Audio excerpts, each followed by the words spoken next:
राष्ट्रवादी काँग्रेस पक्ष यांच्या माध्यमातून आपले या ठिकाणी सहर्ष स्वागत करतो।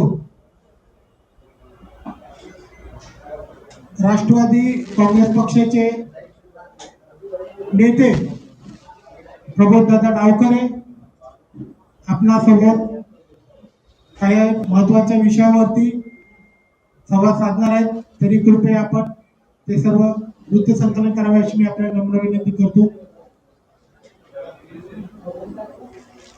सर्वांना माझ्यातर्फून नमस्कार। आपण वेळात वेळ काढून आज आलेत या शॉर्ट याच्या नोटीसवरती, त्यामुळे धन्यवाद सगळ्यांना। माझा आवाज येतोय का सगळ्यांना? ठीक आहे। एक छोटीशी आपली एक अनाउन्समेंट होती जी आपल्याला सगळ्यांबरोबर शेअर करायची होती। 22 जुलैला आमच्या अजितदादांचं वाढदिवशीच्या दिवशी आम्ही एक कार्यक्रम घेतोय गडकरी रंगायतांना जयंतीच्या निमित्ताने, आणि त्यांची जी आवडीची गाणी होती ते सुनेत्रा वहिनींनी स्वतः आम्हाला जी लिहून दिलेली की ही गाणी त्यांच्या फेवरेट होती, ते आपण तिथे वैशाली सामंतजी तिथे गाणार आहेत ती गाणी।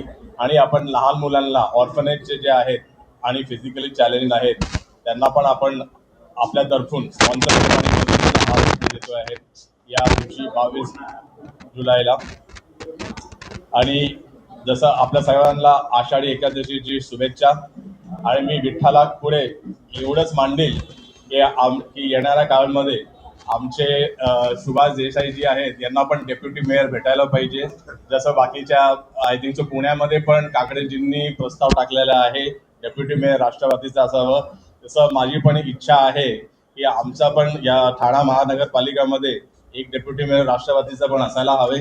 आणि त्याच्यासाठी माझी पर्सनली अशी इच्छा होती की सुभाषजी असायला पाहिजे, आणि येणाऱ्या काळामध्ये आमचे नजीब मुल्लाजींना पण MLC भेटायला पाहिजे, ही विठ्ठलासमोर माझी एक प्रेयर आहे, एक प्रार्थना आहे। धन्यवाद।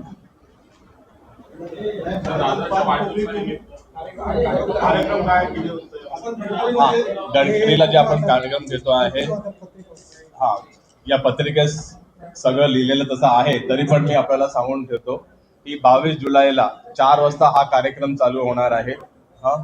वैशाली सामंतजी हे स्वतः या कार्यक्रमामध्ये ती सगळी जी गाणी ही जी सुनेत्रा वहिनींचे म्हणजे त्यांनी जे दिलेली आहेत, जे अजितदादांचे फेवरेट गाणी होती, तर ते आपण प्रस्तुत करणार आहोत।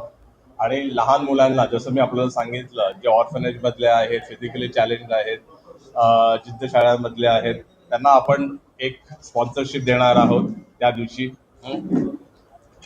आपल्याला काय विचारायचं असेल तर सांगा। आव्हान काय करायचं? उपमुख्यमंत्री सुनेत्राताई पवार या दिवशी येणार आहेत या कार्यक्रमाला। 22 जुलैला कसं झालं